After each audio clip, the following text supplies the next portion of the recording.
Armored Core 6 Fires of Rubicon is a game I did not expect to grab me in the way it did. For a game that is full of explosions and action and larger than life set pieces, there is just a depth and multifaceted to the design that I can't stop thinking about. The more I look, the more I find. There is so much more than what initially meets the eye, and I want to talk about it.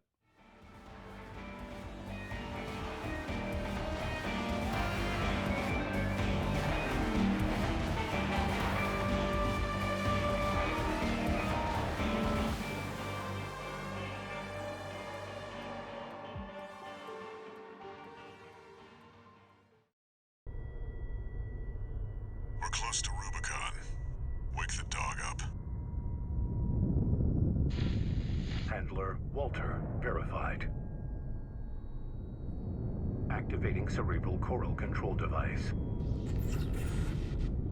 Augmented human C4621 has awakened.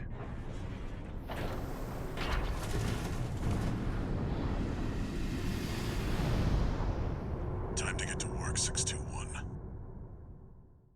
The game begins when you arrive on Rubicon 3, a planet war-torn by corporations over a substance called coral, which is basically Spice from Dune, except that it's also a data conduit, a power source, a drug, sometimes sentient. Being real, it's mostly a MacGuffin, a plot device to set the story around, but it's one of the better utilizations of the trope. But being real, that is kind of what it is. I like it.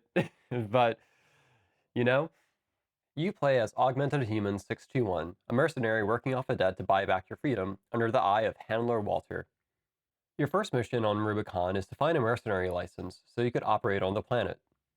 This task acts as a tutorial to get players up to speed with basics, and then throws you at the first boss, a giant fucking helicopter. Insert crew trans joke here. I am a tech helicopter. Combat looks overstimulating, but the secret to combat is simple. Be aggressive, get close, and never stop attacking. The players who keep dying to the attack helicopter die because they're trying to play the game like a cover shooter and therefore being too cautious, when in reality, the best way to beat the helicopter and most other bosses in the game are to get in their fucking face and pester them like an annoyed hornet. The starting mech you have has a sword for a reason, and once you internalize that fact, that your mech has a sword, the rest is pretty easy. Pretty early on, the game throws out a "Are we the baddies" moment to the players, where you're tasked with destroying an experimental AC. In a better world, the tester pilot here would have been the protagonist. But this is not a better world. This is the world of Armored Core. I just love all the radio chatter from the opposition you hear in the early missions. How this guy calls you a corporate dog. Independent mercenary. Why be a mere pawn? What honor is there in serving corporations that exist only to kill and plunder? AP at 30%. Damn you, scavengers! Also love the chatter between your allies, like this bit about a sewing club as you decimate your enemies. This is just target practice. Done? Space is next. Confirm. Can't tear yourself away from chatting to tag along. Why don't you start a sewing club together and stitch that damn mouth of yours shut? Hope you're enjoying the field trip, kid. Don't wet your pants now. Does this guy ever shut up? Gun 5. No luck with a sewing club, I see. That attitude won't get you far on Rubicon. Hope you pilot better than you sew. Armored Core 6 is really good at establishing tone, and I think the mission Operation Wall Climber is a good example. Keep an eye out for cover. You'll never climb the wall, corporation dog! Coral, abide with Rubicon! It's just 1 AC. Alchemist. They're market. There's something thrilling in a primal sense as you fly towards a nauseatingly giant wall with rows of cannons that are shooting you as enemies cry out in disbelief. The soundtrack is perfect, almost like a metallic droning note of destruction and waste. Really, the whole soundtrack in the game is amazing, and I could wax poetic about it for an entire video. Once on top of the wall, you meet Rusty, a Vesper pilot who calls you buddy a lot, but manages to do so in a way that's actually endearing and not aggravating. Usually, when people call me buddy, that's annoying, but for Rusty, I make an exception. Also, my headcanon is that he's Canadian. I will not elaborate further. You just gotta trust me on this one. Another eye catching mission that shows a sense of scale in AC6 is when you destroy the Strider. Someone did the math, Zilly the Witch, I think, and apparently this thing is about the size of Elden Ring's map. And yeah, it's your job to take it down. First by blowing off its leg, that will definitely kill you if you stay too close, and then by knocking out the generators, and then the eye itself. All while the crew panics that all of this is being done by you, a single pilot in an AC. I just love Walter's commentary at the end. The bigger they are, the harder they fall. Or something like that. A fitting end for something built to fail.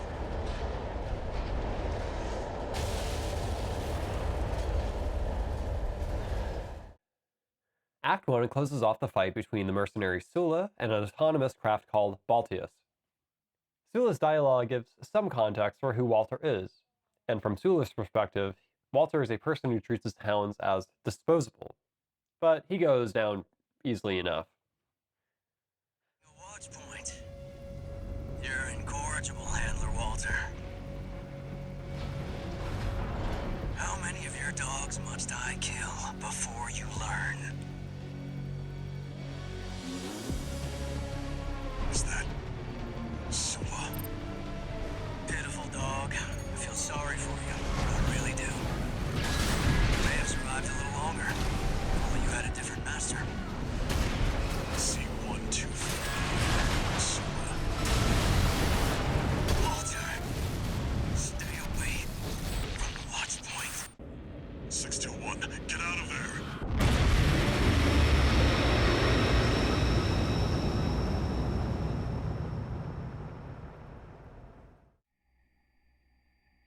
Who are you?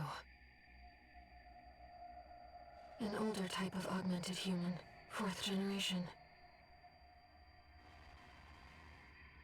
Have we made contact? Then you get blasted by a lot of coral, and you meet Air, a coral entity who gets stuck in your head. I love Air. She's sweet and optimistic and trusting, and a great contrast to the curmudgeonly Walter. Then you fight Baltius. Baltius got the nickname the Great Filter because, more than the attack helicopter, he acts as a skill check for both AC construction and combat. People who have not played this game may ask, is this game hard? And the answer to that is, yeah, but kinda no, but sorta. There's a lot to take in, no doubt. You have to manage your energy consumption, weapon cooldowns, ideal range, all while going 500 miles per hour as their warning buzzer constantly dings. But once you get used to it all, it's not as intimidating as it looks. My strategy was just to be as close and annoying as possible with the heuristic, if it dies before I die, I won't die, going through my head. And if I could beat the game, I feel like most people can. Mech design is also quite crucial to the game, and something you can't really ignore. All the stats and the descriptions can be quite intimidating, but it's fairly simple once you understand what's important. And also, importantly, it does have a contextual icon, which helps a lot, helps explain things. It does actually explain the thing if you press the button that explains the thing. Personally, I often start designing my mechs from the legs up, since legs most dramatically influence what you can build. There are 4 leg types. Bipedal, which are all-rounders that exceed at nothing in particular. Bird-like reverse joint legs that are agile but fragile. Tank treads, which can take a lot of damage and hold the big weapons without pausing to fire. And tetrapod legs, which allow you to hover. Then it's just a matter of choosing what kind of weapons you want and fitting that with your weight and generator limitations and fine-tuning from there. Being in the garage is a much-needed palate cleanser between missions. It reminds me a lot of modifying cars in Gran Turismo. Each mech feels different to use, and there's a kinesthetic joy in piloting them and finding the one that just fits right with your preferred playstyle. The custom emblem maker is fun too, and I am obnoxiously proud of this minimalistic rat I made. Act 2 has you tasked with reaching a coral deposit across the continent. You meet Carla, the leader of the Reuse and Development faction, a black market group full of people who also get high of coral. Then it's just a brief elevator ride to the top, And it's just a matter of dodging laser fire from the satellite orbital cannon that you saw earlier in the first cutscene, and defeating this weird spider robot thing. Once you do that, you just step inside a cargo container and ready yourself to be flung across the planet, which I heard is the most common way Rubiconians get around. Many are saying this. Normal. You know the cargo launcher's strictly for cargo, right?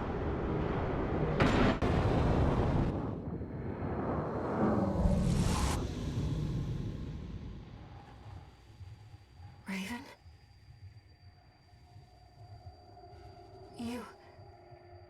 You see it too, don't you? The voices of the coral. Currents coursing across Rubicon.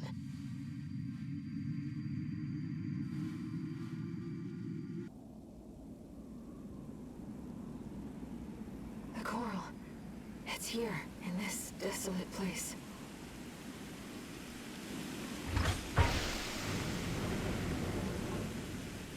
Naturally, the other corporations follow you up to the coral convergence. You take out these guys with their boy Rusty and quickly discover an unexpected problem. And that problem is a giant fucking ice worm that is powered by coral. The problem is so big that the corporations decide to put aside their differences and work together to defeat the ice worm. This is one of the best gimmick bosses FromSoft has ever made. And I think that's largely due to the amount of chemistry that all these characters have when they're in the same room. Here, instead of describing why I think it's good, I'll just show you some clips from the mission briefing itself, and you can see why I like how the characters interact with each other. The intercorporate ceasefire is now in effect, and we will be carrying out coordinated attacks against the PCA. I'll cut to the chase. This is an all-out war against the PCA and theaters across Rubicon. And y'all got the short end of the stick. You're here to take on the worst of our dirty work, hunting the beast of the ice field. RAD's cooked up just the thing. A neat little toy we call the Overt Rail Cannon. If we divert the spaceport standby power to the ORC, should hit hard enough, assuming we land the shot. You can leave that to me. I know a thing or two about sharpshooting. That just leaves the question of who will be taking charge of the stun needle launcher. I know just the volunteer to go poke that beast with a stick. Gun 13, you get all that? Good, time for another field trip. Move out, maggots, time to die! So yeah, the idea is that you zap the worm with a needle gun a few times, and then Rusty, your boy, shoots it with a gun from a continent away. Simple as. Very simple plan. I won't miss. Secondary shield down. Fall back 621. 90. All emergency valves closed. Disabling limiter. All or nothing.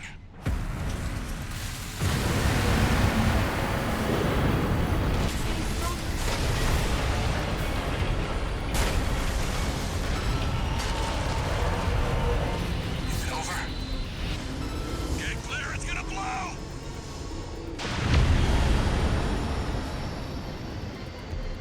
You shitting me? The freelancer really did it.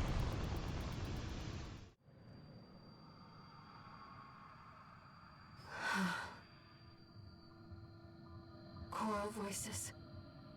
Lost again. I am but a single wave, born from the coral tide. Raven, you're the only one who...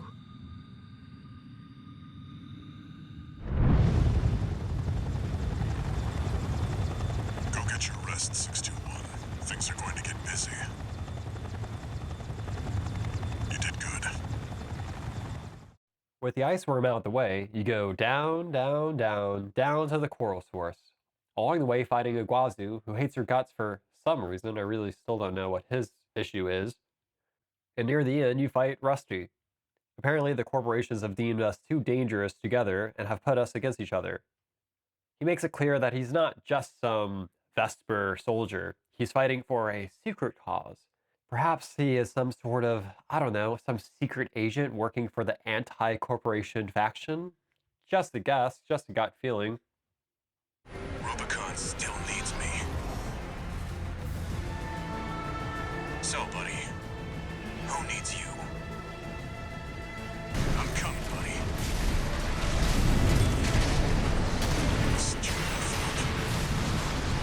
Rusty, wait! Have you sent to the press? This isn't over yet. We've lost all signs of Steel Haze. Finally, you arrive at Institute City, where the heart of the Coral Convergence is. And I want to point out how fantastical this place feels. Really, it would fit in just as well in Dark Souls, with only a few small adjustments. I mean, it's a dead and forgotten city that's now being plundered by vultures. FromSoft is good at doing this kind of thing. A few Vespers are in the way, and they go down while calling helplessly to their leader Snail for backup, which is ignored because Snail is a selfish bitch. Please, Snail, come in. Vesper's left her for dead. Wasn't pretty. Then, there's one of the hardest bosses of the game, the Ibis, who reminds me a lot of Millennia, more in style and mood than difficulty, to be honest. Like, she's hard, but she's not Millennia Blade and Aquila level of fucking hard.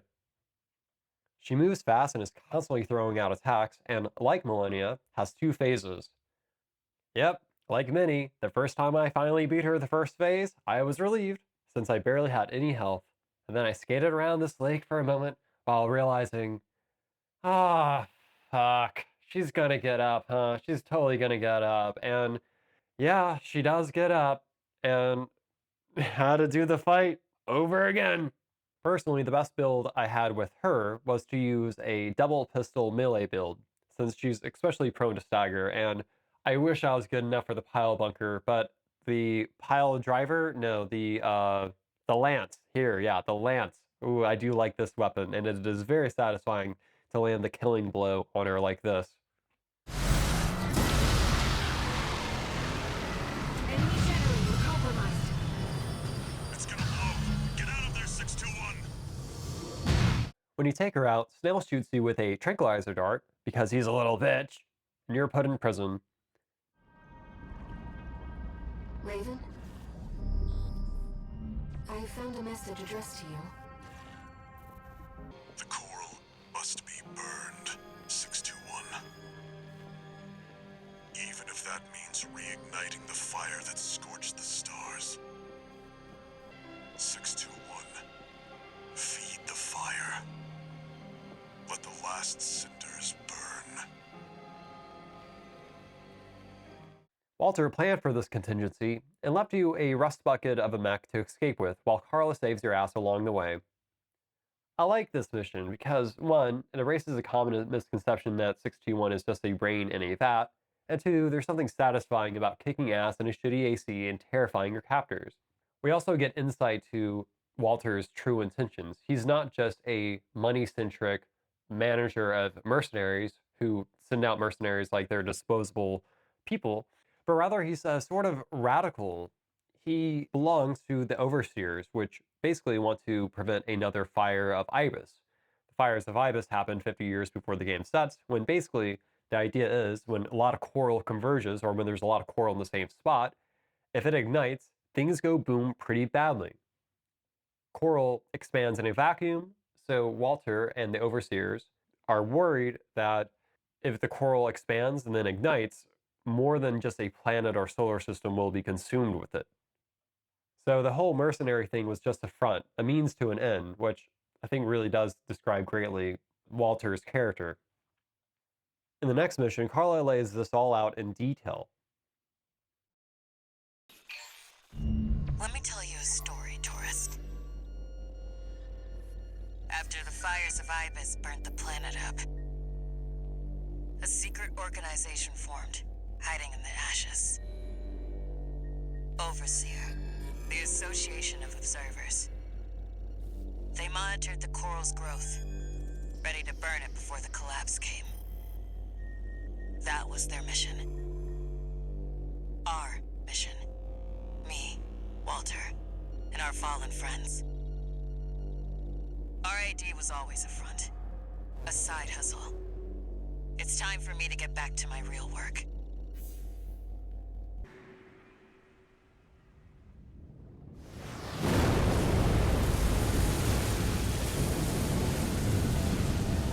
The water level's falling.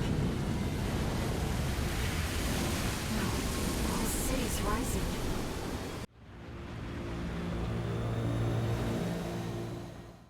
You free Xylem, which turns out to be a colony ship, and heads off to the Coral Vascular plant.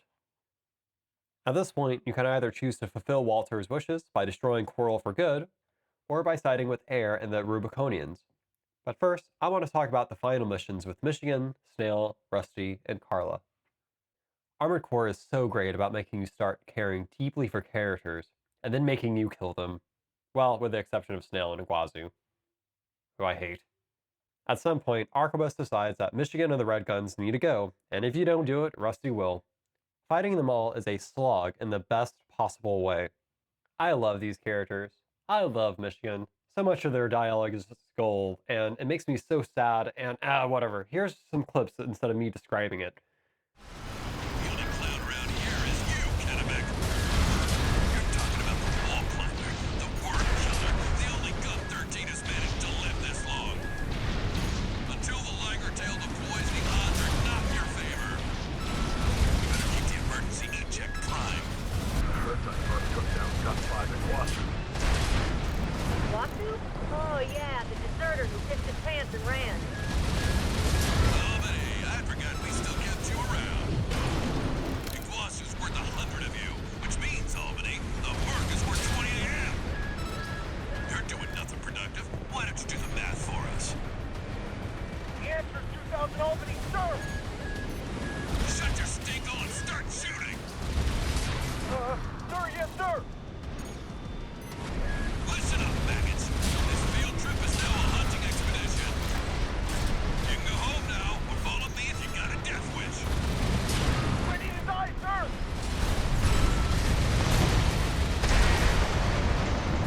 Maggots. Great. You can tell this to posterity. Mean old Michigan died on the The mission really tests your endurance, and by the end I was almost completely out of ammo and was punching people with my fucking tank. Michigan was an honorable opponent, and I hated to see him die. Michigan's foil, Deputy Commander Snail of Arquebus, was very much the opposite. The whole game, he has demeaned you, disrespected you, has left his own crewmates have to die, and in general is just a huge snob. So fighting him in Baltius 2.0 is very gratifying. The depths of his narcissism is even deeper than I thought. He sounds manic as he rants that he alone is Arquebus. And when he dies, just listen to his last words. It's so fitting. It's just so good. Oh, that end screech.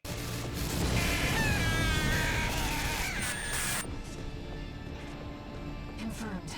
V2 Snail, down. If you side with Walter near the end, you have to fight your boy Rusty, and it fucking sucks. Not the actual mission, I mean, it's actually one of the most cinematic ones. It starts out with you destroying like a dozen ships in low orbit above Rubicon, while the coral in the atmosphere constantly replenishes your generator, like something straight out of Gundam. The actual fight with Rusty is tragic and feels more like an old Western duel, one between two professionals of similar strength and both doing what they feel is right, with Rusty defending his home and his people, and you, assuming you agree with Carla and Walt's rationale, trying to save the rest of the universe at the cost of this solar system. Also, the song that plays during this mission fucking slaps. It's one of the few songs of the game that has any kind of lyrics, and it is just a mood. I gotta play it for you. You gotta listen to this shit, y'all.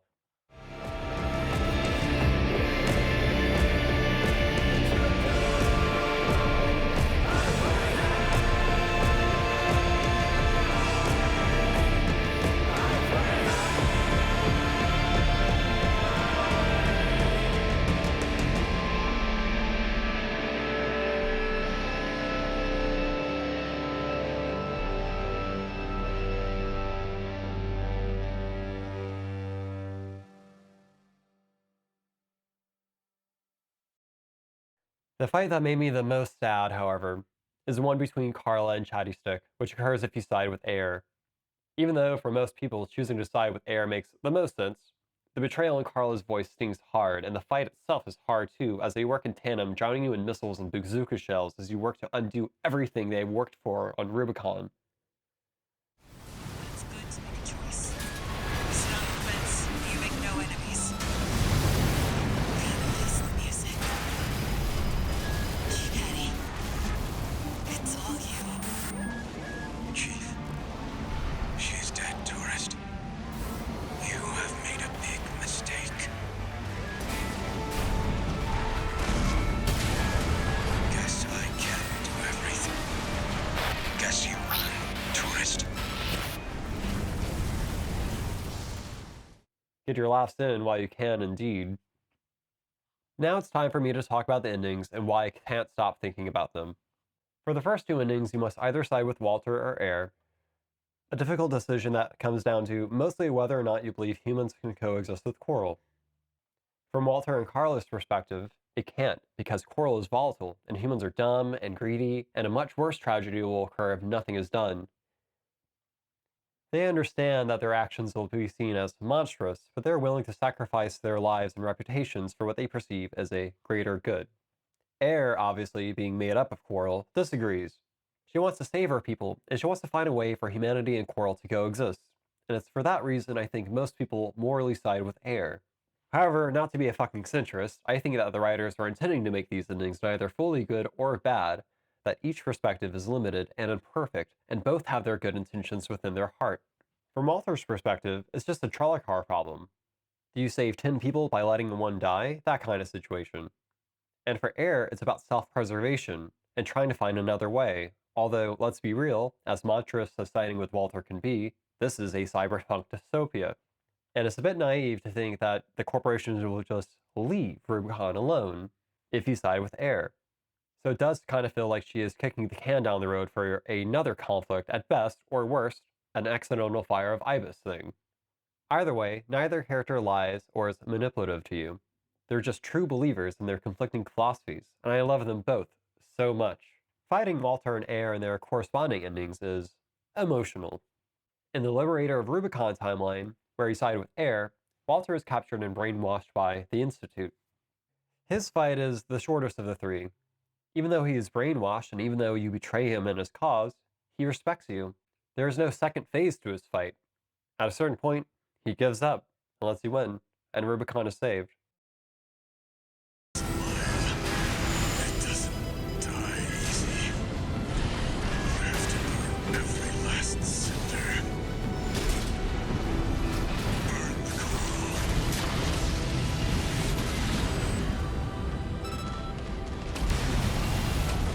6-2.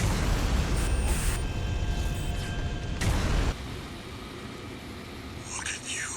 6-2-1. You found a friend.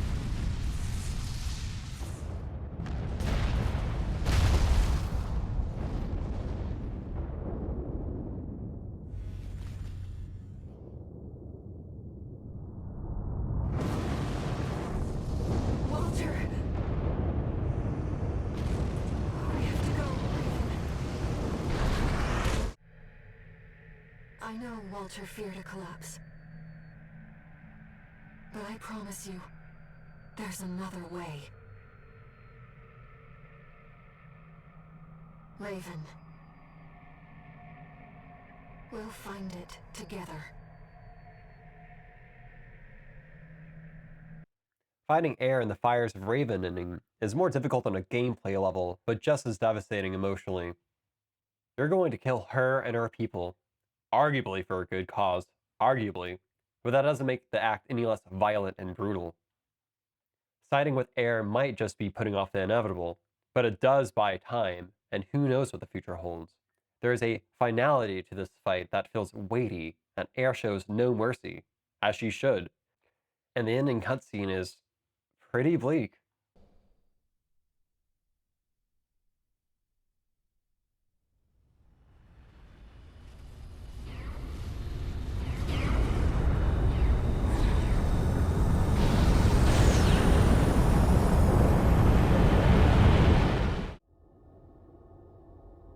There were no winners at the close of the Coral War. When the storm of fire finally faded, only the ashes of civilization remained.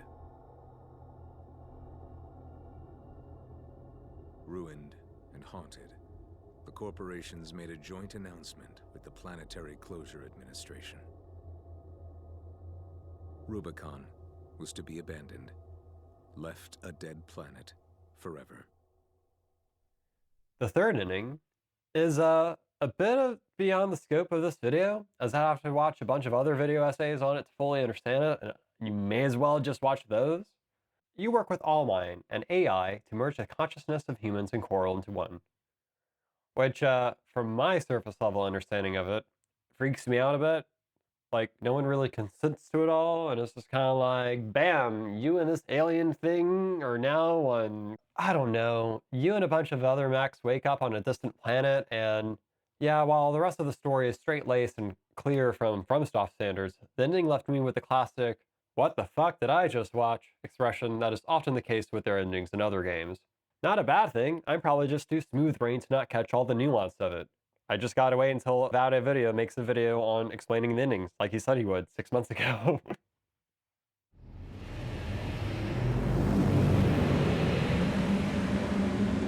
It's beginning.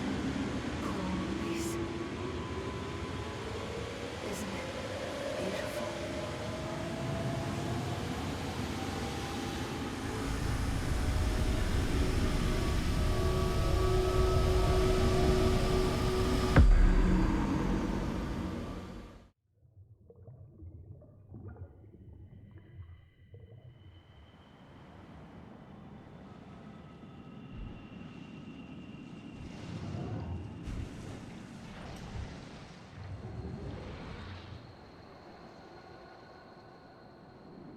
The coral has carried us, disseminated us across the stars. Now, we're everywhere. Anywhere. Raven, let's meet this new age together.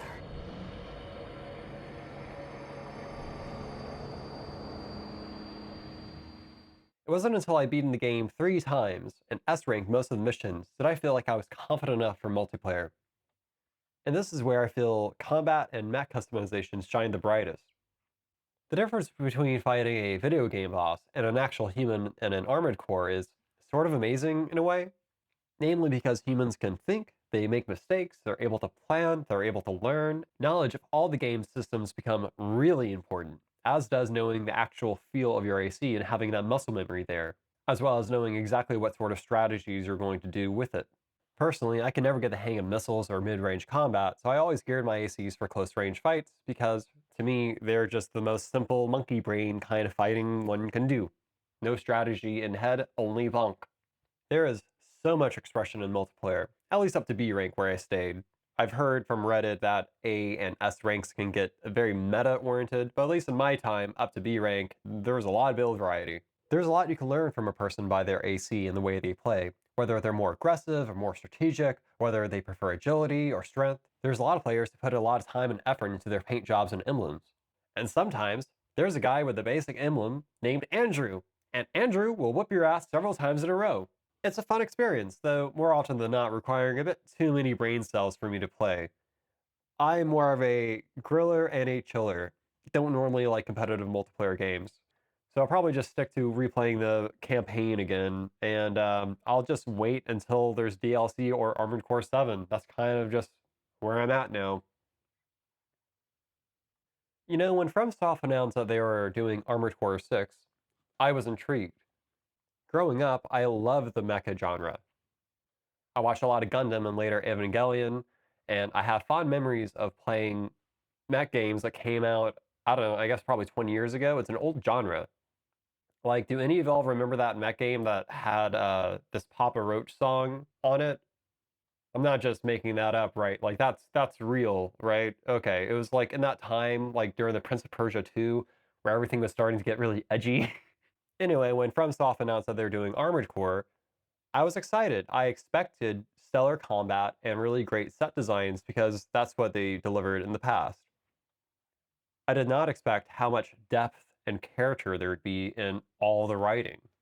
Like, there's so much more I could talk about. I could talk about all these characters, like, for an entire video. I love Walter, how at first you expect him to be this asshole, this quasi-slave owning asshole who owns your fucking soul for God knows how long until you do this impossible task. And I love how later, as you earn his trust by, frankly, just being good at your job, unlike the other ones, I guess, he still uses the dehumanizing, like, hound language, never really refers to you as anything else but a hound. But he defends you and respects you and cares about you. Air, I didn't trust at all initially. I assumed she was going to be some hostile alien intelligence, or almost like HAL or something like that on the more computer side. But no, no matter what, she trusts and supports you, and she only fights you when you're trying to kill her fucking people. And her use of calling you Raven, which is the name you take up earlier, is very humanizing. Some reviewers who reviewed the game initially when it came out said that this game has no story. And I just want to ask them, what is wrong with you? Like, yeah, FromSoft games are obtuse.